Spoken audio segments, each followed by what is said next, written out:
Mort pour la seule raison d'être né juif, comme le dit l'historien Serge Klarsfeld, le 29 juin 1944, en représailles de l'assassinat à Paris de Philippe Henriot, un ministre de Pétain, 7 juifs sont fusillés le long du cimetière de Rieux.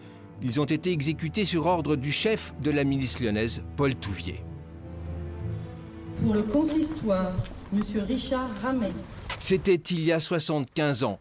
Mais avec la disparition des survivants, des témoins de l'époque, d'une certaine indifférence aussi, qu'en sera-t-il demain? Ces cérémonies pourraient-elles disparaître? Non, je crois qu'elle existera tant que j'existerai déjà.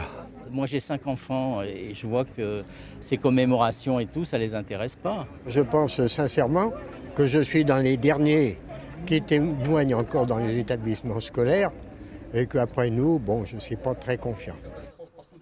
Dans l'assistance principalement présent des membres de la communauté juive locale, comme pour les cérémonies du 11 novembre 1918 et du 8 mai 1945, peu de jeunes, peu de citoyens lambda concernés par ce bout de notre histoire nationale, mais tant qu'il y a la République... La France, je pense que c'est un pays qui a le devoir du respect, et voilà quoi, donc je pense qu'on ne sera jamais oublié. C'est le rôle d'ailleurs des élus et de ceux qui représentent la République de porter cette mémoire. Je suis extrêmement attaché au devoir de mémoire.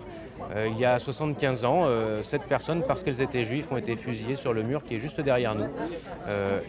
Si on oublie, ça veut dire que demain, tout pourrait recommencer. Le devoir mémoriel pour ne jamais oublier, par-delà les années, comme ce chant des morts interprété par le rabbin de Rieux, un appel à considérer l'avenir à la lumière du passé.